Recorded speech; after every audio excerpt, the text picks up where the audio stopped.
அங்கே முருகன் மாநாடு நடந்துச்சு, பாஜக மாநாடு தான் நடந்துச்சு. எல்லோரும் பார்த்தாங்க. அங்கே இருக்கிற முருக பக்தருக்கு யாரும் அந்த இடத்துல போய் உட்காரல. பாஜக காசு கொடுத்து கூட்டின்னு வந்த பல பேர் வந்து உட்காந்தாங்க. அவங்களுக்குமே சரியாக உட்கார வைக்க தெரியல. அவங்களுக்கு உட்கார வச்ச விதமாக பார்த்தீங்க, எல்லாம் பாவம் சேரையும் இதையும் தூக்கிட்டு வச்சுட்டு தலையில் தூக்கி வச்சுட்டு வெயிலில் நிற்க உட்கார வச்சு வந்த தொண்டர்களையும் அசிங்கப்படுத்தி அமைச்சிருக்காங்க. திராவிட மாடல் ஆட்சியில், திமுக ஆட்சியில் 3000 குடமுழுக்குகள் செய்திருக்கிறார் எங்கள் முதலமைச்சர் அவர்கள். அதில் எத்தனை முருகன் கோயில், எத்தனை மற்ற கோயில்கள்லாம் இருக்குன்னு தெரியும். ஆனால் இதே எதிரில் இருக்கும் இந்த பாஜகவினர் இந்த முருகன் மாநாடு என்ற போர்வையில் அவர்கள் நடத்துகிறார்கள் இந்த கூற்று.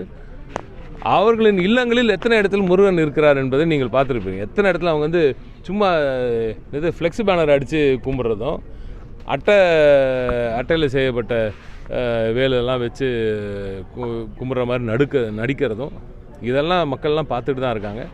ஆனால் உண்மையாக முருகனுக்கு நானும் பெரிய முருக பக்தன் தான். நான் தொடர்ந்து திருச்செந்தூர் போகிறவன் தான்.